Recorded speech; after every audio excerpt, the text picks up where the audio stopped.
মানুষের জানমালের ক্ষতি কমানোর জন্য এবং অনেক ক্ষেত্রে জানমাল রক্ষা করার জন্য আমরা ইতিমধ্যেই কিন্তু এমার্জেন্সি বেসিসে কিছু কাজ কিন্তু এই এলাকায় হাতে নিয়েছি এবং আমাদের সামনে পরিকল্পনা আছে যে স্থায়ীভাবে কিভাবে আমরা প্রতিরক্ষামূলক কাজ করে আমরা এই এলাকাবাসীকে, এলাকার জনসাধারণকে আমরা আসলে স্থায়ীভাবে নিরাপত্তা দিতে পারি, এই বিষয়টা নিয়ে কিন্তু আমরা কাজ করছি এবং আমাদের পরিকল্পনাও আছে। এবং আমরা, আপনারা জানেন যে কুড়িগ্রামে কিন্তু আমাদের বেশ কিছু প্রকল্প অলরেডি চালু আছে এবং আমরা এখানে ঘুরে ঘুরে দেখছি। শুধু আমি যেমন পানি উন্নয়ন বোর্ড থেকেই শুধু না, দেখবেন যে আমাদের মন্ত্রণালয় থেকেও কিন্তু বিভিন্ন জায়গায় আমরা আমাদের অফিসাররা, এমনকি মন্ত্রী মহোদয়, সচিব মহোদয় নিজেও কিন্তু বিভিন্ন জায়গায় কিন্তু আমরা ঘুরে ঘুরে দেখছি যে আসলে কোন জায়গায় কী ধরনের কাজ করা প্রয়োজন। কারণ আমার তো একটা সমন্বিত পরিকল্পনা লাগবে,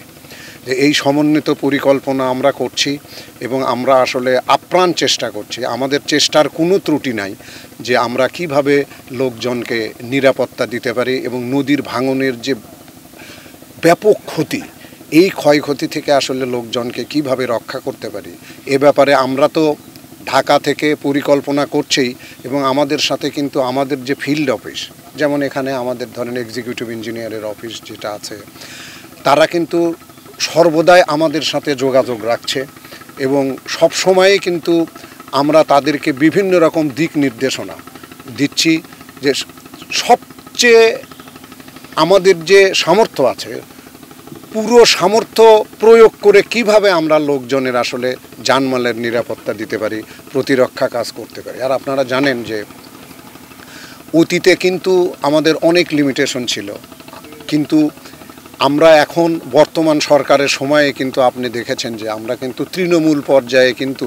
দেখবেন বিভিন্ন দপ্তরের কর্মকর্তারা, শুধু আমরা তো বটেই,